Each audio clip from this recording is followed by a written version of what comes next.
Good evening friends. मैं Amit Kumar Gupta advocate अपने lectures की सीरीज में आज जो केस आप लोगों के सामने डिस्कस करूंगा वो रिसेंटली दिल्ली हाई कोर्ट ने डिसाइड किया। केस का नाम है Jatinder Pal Singh versus central bureau of investigation. Friends, हालांकि मैं जितने भी लेक्चर्स बनाता हूं वो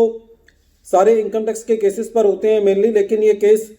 एक करप्शन के केस को लेकर के है। लेकिन इस केस को डिस्कस करने का जो लॉजिक है वो ये है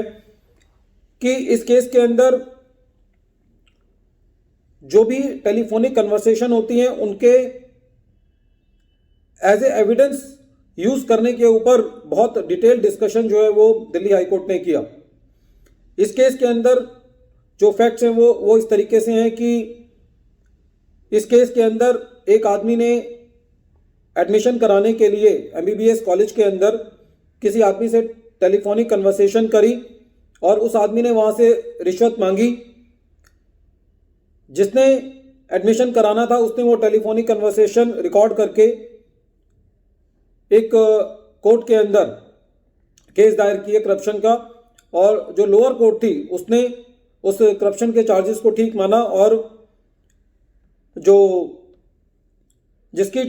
रिकॉर्डिंग की गई थी उसको करप्शन के चार्जेस के अंदर उसको गिल्टी पाया गया। बाद में वो आदमी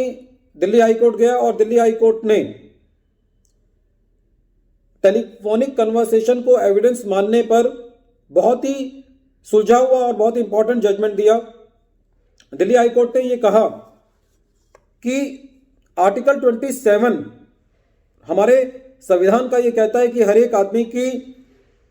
को राइट टू प्राइवेसी है, और जब एक आदमी अपने फ़ोन पे बात करता है तो वो बहुत प्राइवेट बातें होती हैं और वो उसके अंदर इंटीमेट बातें भी हो सकती हैं और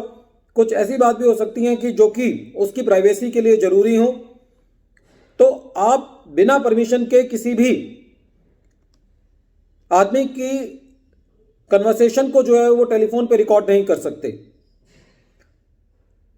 इस केस के अंदर राइट टू प्राइवेसी को बहुत इंपॉर्टेंस और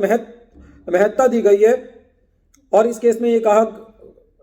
दिल्ली हाई कोर्ट ने कि यदि आपको किसी की टेलीफोनिक कन्वर्सेशन को रिकॉर्ड करना है तो उसका एक पूरा प्रोसीजर है। Rule 419A of telegraphic rules 1951 ये कहता है कि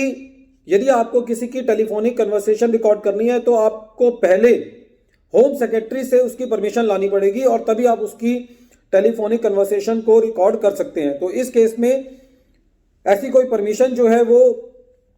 जिसने एलिगेशन लगाई थी वो कोई ऐसी परमिशन नहीं लेके आया था, इसीलिए कोर्ट ने उस टेलीफोनिक कन्वर्सेशन को एज ए एविडेंस मानने से मना कर दिया। दूसरा, इस केस में कोर्ट ने section 5 subsection 2 of the telegraphic act का भी जिक्र किया और ये कहा कि इस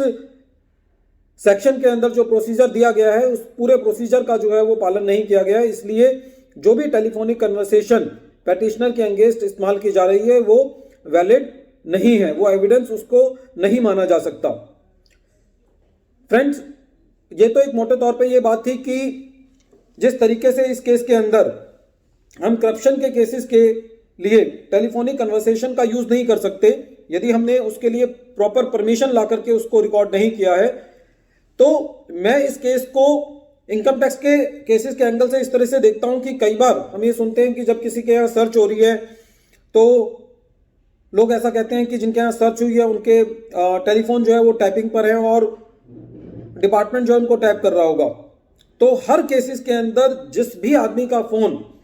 यदि डिपार्टमेंट टैपिंग पे लगा रहा है तो उसके लिए इस केस के मुताबिक डिपार्टमेंट को पहले होम सेक्रेटरी से जाके परमिशन लेनी है। यदि वो परमिशन नहीं पाई गई तो डिपार्टमेंट भी,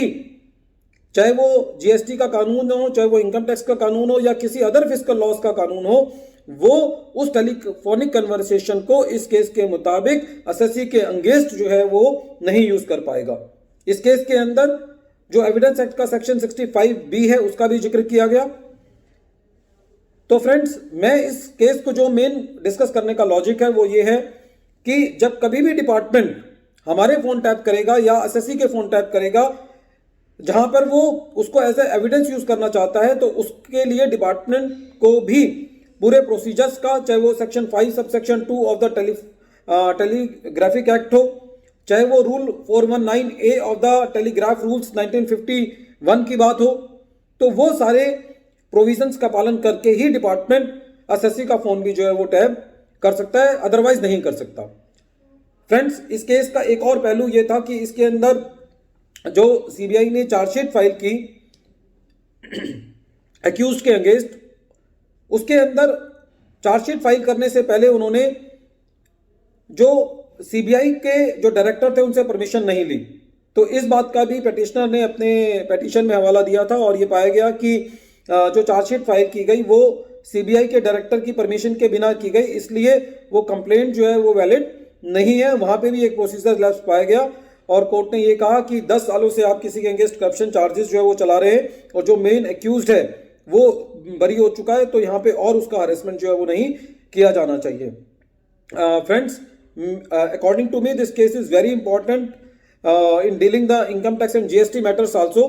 Once again I am repeating the name of the case. The name of the case is Jatinder Pal Singh versus Central Bureau of Investigation, and in this case it has been decided that telephonic conversation cannot be recorded without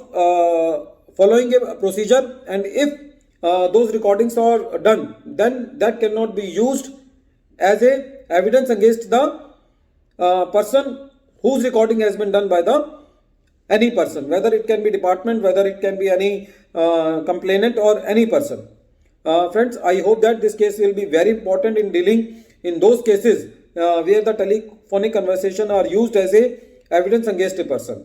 Thank you, friends.